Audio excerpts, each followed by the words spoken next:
Hello, Vichu. Let's read the question. A wire stretches by a certain amount under a load.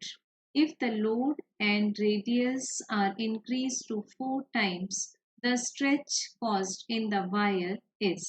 So बच्चों given है हमें एक wire जिस पर एक लोड जब डिफॉर्मिंग फोर्स के थ्रू अप्लाई किया जाता है तो ये वायर सर्टेन अमाउंट से स्ट्रेच हो जाती है। तो हम मान लेते हैं कि ये स्ट्रेच है एल। अब हम यंग्स मॉड्यूलस को कैसे डिफाइन कर सकते हैं? This is the ratio of longitudinal stress to the longitudinal strain. So बच्चों अगर इस लोड को हम मान लें फोर्स एंड वायर की रेडियस मान लें आर, तो इसका एरिया ऑफ क्रॉस सेक्शन आ जाएगा pi R square and wire की ओरिजिनल लेंथ हो एल। तो लोड रिमूव करने के बाद ये वायर हमें फाइनल लेंथ कैसे शो करेगी? In the form of L plus small L, where small L is the elongation और the extension.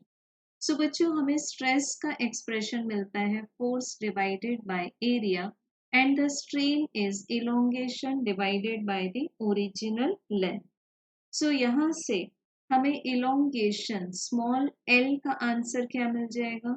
Small L is force multiplied by length divided by area of cross section multiplied bye Young's modulus.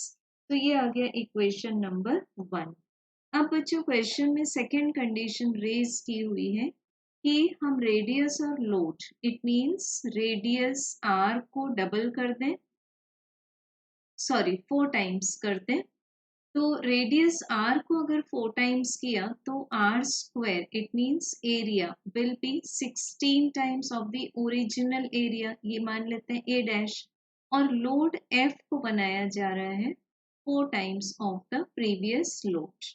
सो बच्चों अब हमें new extension क्या मिलेगा? New extension will be F के place पर आ जाएगा 4f, so we can write F L as constant divided by area of cross section के प्लेस पर आ जाएगा 16 टाइम्स ऑफ ए। तो इसको हम इस तरह से ए वाई के प्रोडक्ट को कांस्टेंट रख देंगे। अब ये हमारे पास इक्वेशन नंबर 1 से ओल्ड एक्सटेंशन है, सो हमें न्यू एक्सटेंशन क्या मिल जाएगा? L divided by 4. So correct answer for the stretch caused in the wire will be option number 4. Thank you.